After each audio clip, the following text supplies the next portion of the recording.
Hello, this is the Improvement Man, and welcome to my introduction to problem statements. This is part of a series of non-manufacturing lean up skills. The aim is to help the community who are looking for examples, tools, and concepts that can be transferred to their workplace. So, without further ado, let's begin. What I want to discuss today is what is a problem statement, some common responses, useful tools, a framework for structuring a problem statement, and some non-manufacturing examples. This upskill is aimed at people who'd like pointers and tips on how to construct stronger problem statements. As always, feel free to share and reuse this video and help the community grow.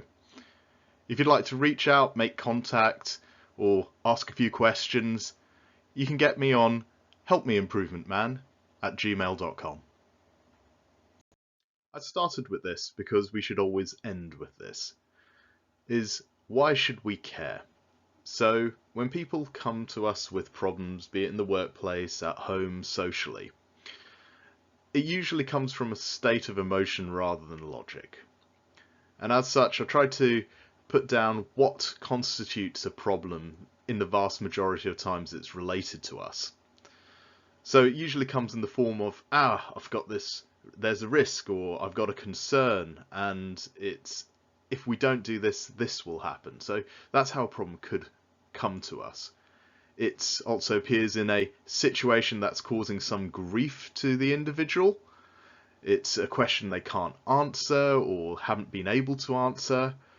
It's sometimes a difficulty in what they're doing that they can't find an easier way of doing that. And again, it comes back to causing them some sort of grief. It sometimes comes from almost a place of jealousy, where they've either seen, heard, or read about this shiny new thing that other companies are doing, but the company that they're at doesn't have. And therefore, the green-eyed monster appears and, why isn't my company investing in us? So, before a problem can be stated, we need to cut through some of that emotion and understand the underlying reasons for making the statement. The first of the common responses I'd like to cover are the responses that sound like a symptomatic pain. And these can be in the form of, there are too many people that pay late, or too many projects are over budget, or the call backlog is too high. They're all describing some sort of symptom of a pain. And the reason why this is a cause of concern is that symptomatic pain can lead people down rabbit holes. So while solving the pain immediately, you're not really solving their problem permanently. And as always, at the end of any questions, and it sounds a little harsh, the question is, so what? Why would the CEO invest in solving the problem? And as such, any of the problems that we see above in symptomatic pain, a CEO wouldn't necessarily invest in solving that problem. There's not enough information there. And we'll see this common trend in all the common responses. It's a lack of information to make a decision. This sort of problem is actually quite common. It's where people will accuse either a person, a thing, a system on what is causing their pain. So examples would be, why is finance always asking for my timesheet? That's a problem to an individual. The project manager is too pedantic, not high level enough. Why can't everyone else do their job right? And the danger is that when you pose a problem statement or a problem in this sort of context, it's highly subjective and can be very defensive from both parties. And as always, why would a CEO invest in solving your problem? There's not really much information in any of those. So this common response is quite interesting. That's because the people who will use this as a response to what is the problem feel that they're almost contributing to the solution. So, what's the problem? We need a new ERP system. The other one is old. Or we need to use a better methodology, e.g. agile. Or we need the latest software. That's our problem.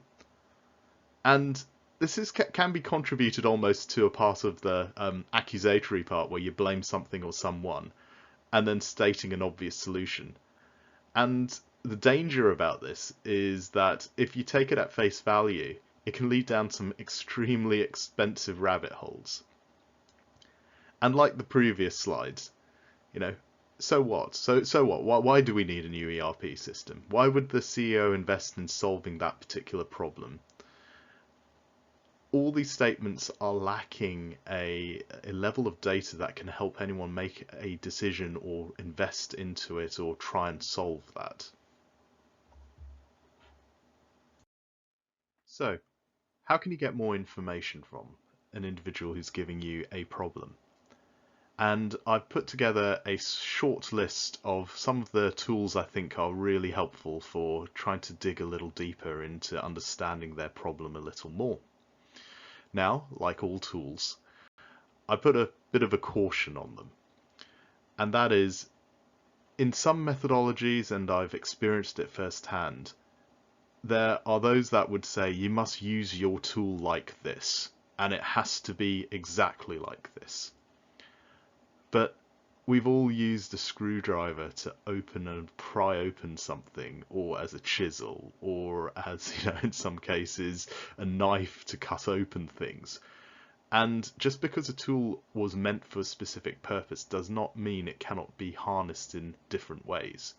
And through these series of videos, I will show some examples of how we've reused a tool or configured it in such a way that we were able to solve a problem by rejigging the tool slightly.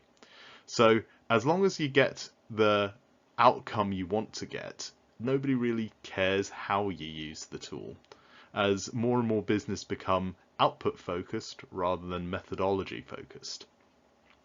So the tools that I've suggested are the 5 whys, because it will help gather information and try and get to a root cause. I've suggested using the 5 W's and 2 H's as a framework for the statement. And I've also put in a bit about Socratical questioning, and it just helps the thinking structure. So that comes in the form of, oh, I've got this problem. And before you say, well, so what? Because that sounds really cold. You inform the participant that, look, you're going to be asking them some pretty tough questions, and it's not meant to be a bit odd. It's just to try and help them think about it. So when you say, I've got this problem, and why would the CEO invest £1 million into it? That's another way of saying, so what? So the idea is that the higher the proficiency of using these sort of tools, the less scripted the conversations become, and the less robotic. It just feels natural and the conversation flows. And some of the best lean practitioners I've seen, or anyone really who's trying to get to the bottom of a question, I mean, parents do this really, really well, is being able to come across really naturally and be able to try and divine what the actual problem is. So for people who've never constructed a problem statement before, I'd really recommend using this framework for trying to state a problem. It gives all the sort of fundamental data points where a person can then sort of make a decision on if they wish to continue trying to solve the problem. And that's the 5 W's and the 2 H's. So what is the problem? Why is it a problem? Where is the problem? When is it a problem? Who's it a problem for? How is the problem detected? And how often is it a problem? So using this framework, I hope in the next couple of case studies you'll see how we were able to come up with a problem statement which sort of fits this sort of structure. So the first example I'd like to share is one taken from a marketing department. And as always, I've changed some of the information to protect the anonymity of the company and the people involved. So the task was to reduce brochures by 10%. The background of this was a subsidiary of a large multinational. They were quite traditional in how they do things.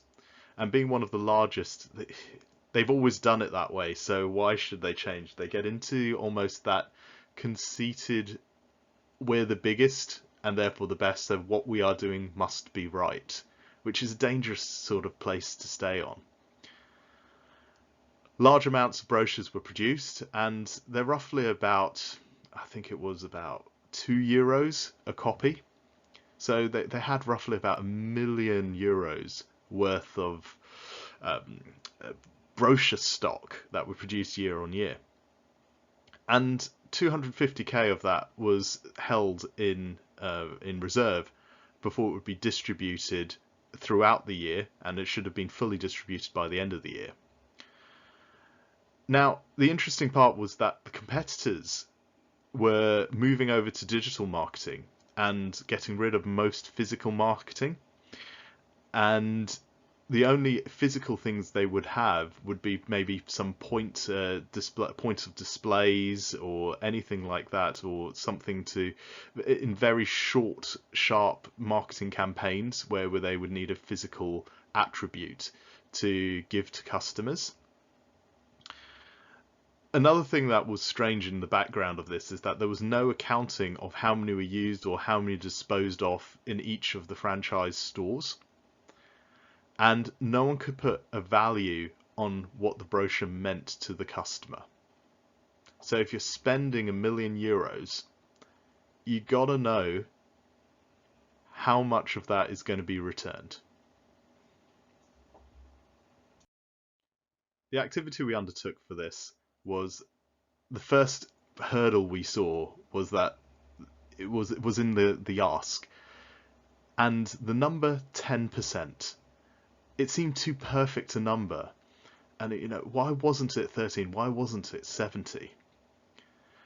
This is a great way to get more information out of the key stakeholders, because all they wanted to do was, because times were tough, they applied a blanket 10% reduction across the business. And it was a real opportunity to almost shake the apple tree a bit and change the way we do things. So get out of that tradition and almost make a change for the better. So we could actually see what was the value of the brochure. So we used an Ishikawa, a fishbone analysis, in a more novel way to try and structure the thoughts and to brainstorm with it. And what's really nice about the Ishikawa is that the Ishikawa police are not going to come and get you if you put a thought or a something in the wrong category. It is really just there, like what I said before, a tool is there to try and help you gain an outcome. And what we were able to find out is we did an exercise on what is the voice of the customer for asking for brochures. What value do they see in a brochure? So we set up a little experiment to find out if a customer came into a store, we would say, you can have a brochure, or we could give you €2 for your parking. Save the environment. And there was a little bit of text and spiel onto why, not having a brochure would be a good idea, because it was available on the web.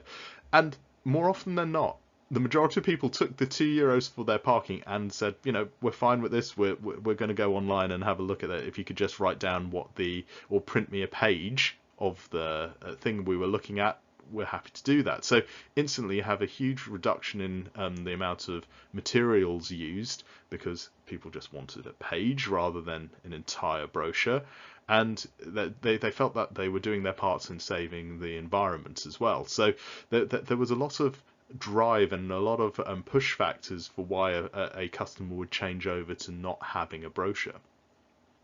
We compared this to what the competition were doing, and the majority of the competition also would not give out brochures, or just simply did not produce them. The other thing we tried to get was the actual data for usages, how many were left at the end of the year, how many were going in the skip, how many times a customer would ask for a brochure. So we put in place experiments to get this data.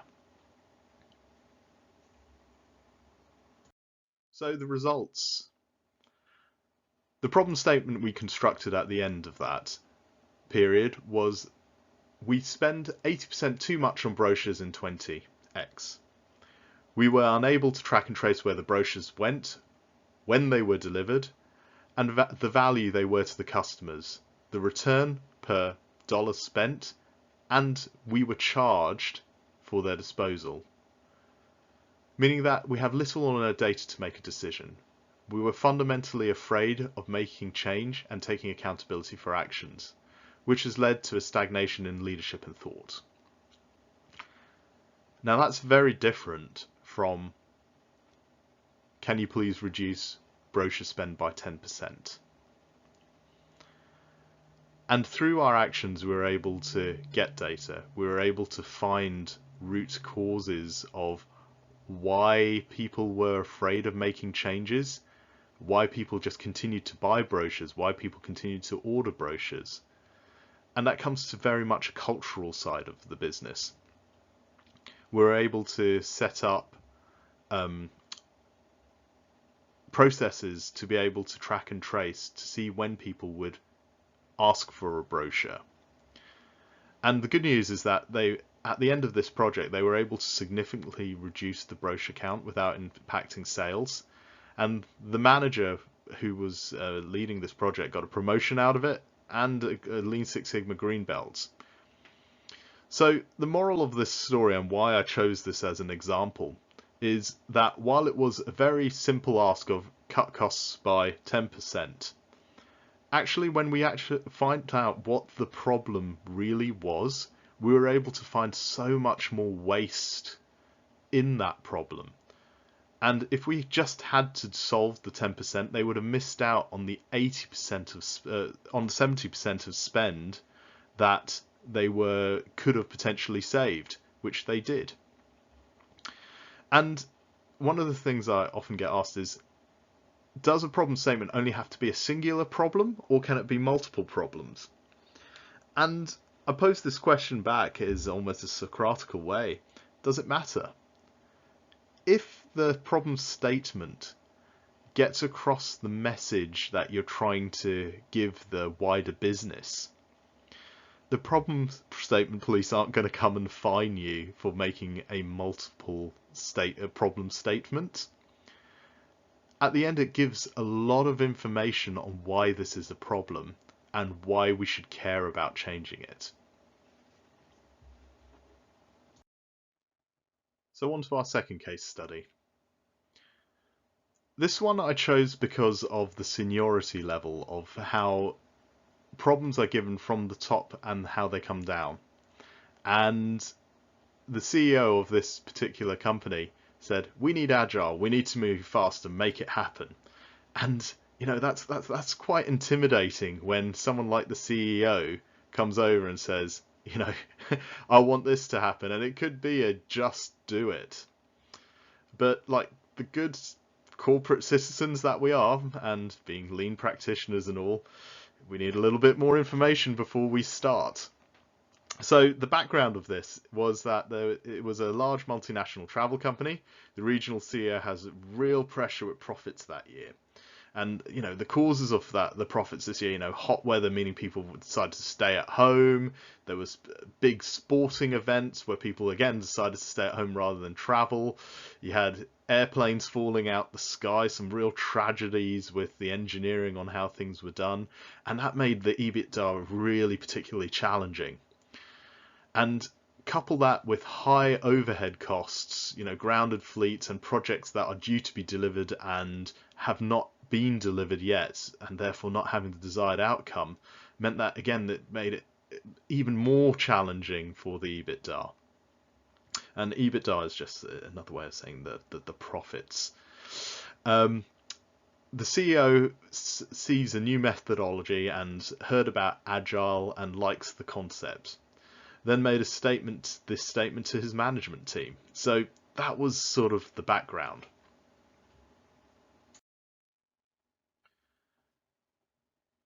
The activity.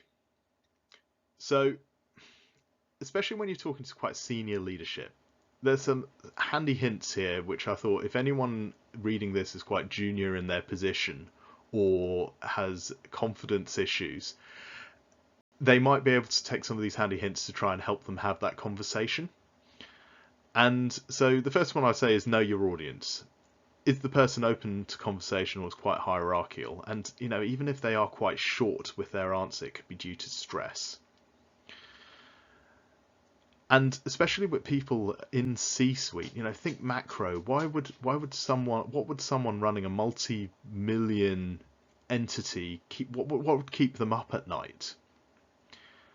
Another thing is do your homework and start thinking about what drivers are causing the pain. When you feel confident, move forward and phrase your question in a supportive manner rather than confrontational. Use open questions.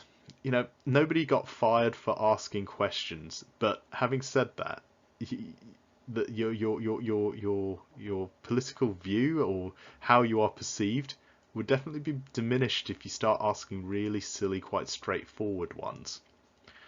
And I'd love to hear your comments down in the comment section below on that one. And finally, relax and be yourself. And I suppose those are the real main hints if you are talking to anyone in C-suite or if you want to ask questions. So here's an example of some of the questions that we put together to ask the CEO. And luckily, the CEO was a really approachable person. So they were open to some of this, and while they were super busy, they made some time to try and give a bit more meat and context to the ask that they gave. And so the outcome we wanted to achieve is why Agile? Why is it driving this request? Why isn't it another methodology? What's the rallying message we want to submit to help the CEO solve this problem or even rally the troops to try and solve the problem? So the first question that we thought would be quite good would be something to frame. And that would be, hi CEO, could you help me understand your motivations for the request a little bit more, please? Rather than saying, why do you want to do this? Next question was the what and the when. Again, these are just examples, so phrase it in however you speak best, but I'll try and do it in this sort of way. So this request came out of the blue. What happened? Why is the status quo changed? And while that may sound like a quite straightforward answer, I thought, usually lots of these projects have statuses, like they use some sort of RAG status of red, amber, green or something like that. And so we should know what projects are going out of kilter. However, the amount of projects I've seen go from green, green, green, green, green, green, green, and suddenly go red, because of the granularity of shifting from one color to the next can be so quick, it usually catches people off guard quite quickly. The next question is the why. So you like the Agile, why do you like the Agile methodology? Is it because of the flexibility? Is it just the speed of how, and should we apply it to all projects? Should all projects be Agile, infrastructure projects, or should it just be IT projects? We're trying to understand why the CEO wanted Agile and where his real focus was. The next one was okay, so benefits are important. So agnostic of methodology, if the benefits were delivered faster, would this be a good outcome to your request? And the reason why we asked that question was there are lots of other methodologies out there, not just Agile. And if the CEO just wanted projects to be delivered faster, there are other triggers and other levers that could be pulled rather than changing a project methodology which would have to be rolled out with training towards the rest of the business. And that's why the question above was important, because if it was only centered around a particular project that was keeping the CEO up at night, we could potentially help them solve that particular project. And finally, it was the who.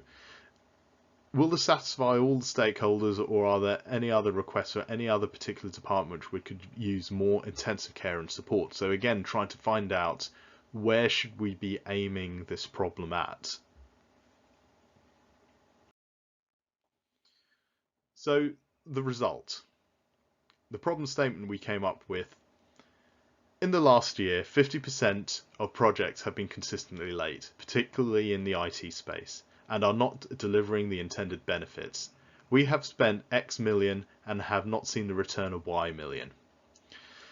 This is causing shareholders to get skittish. The chairman is putting pressure on the senior management team.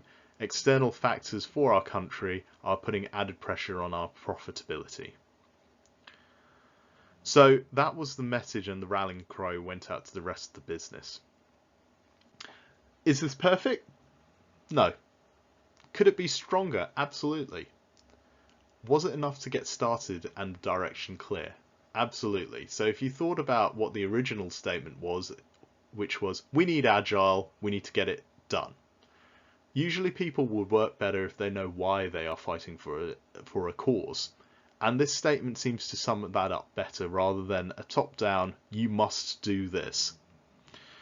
So, unlike textbooks, an ideal situation is sometimes hard to come by. So trying to fit this into a case study is hard.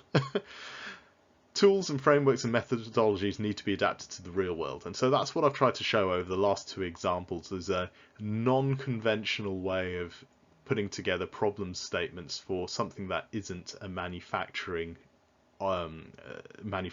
business. Therefore, what I'd like to say to anyone who's listening is, don't feel disheartened if you didn't use the tool perfectly. And this goes for any tool. If it provided value and helped you achieve your outcomes, it did its job. So, ending this upskill, all problem statements need to answer the fundamentals of why should I care? Thank you for listening, and hope to see you on the next video. For any feedback and comments, I welcome them down below, and if you want to subscribe for further updates, please hit that subscribe button.